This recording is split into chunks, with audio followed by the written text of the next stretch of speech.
உலகத்தின் பந்தங்கள் எல்லாம் நீ சொல்லி தந்தாயே.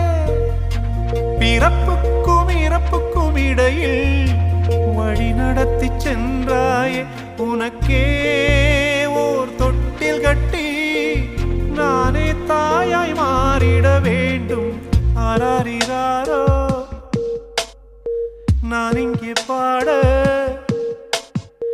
தாயே நீ கண்ணுறங்கு என்னோட மடி சாய்ந்து.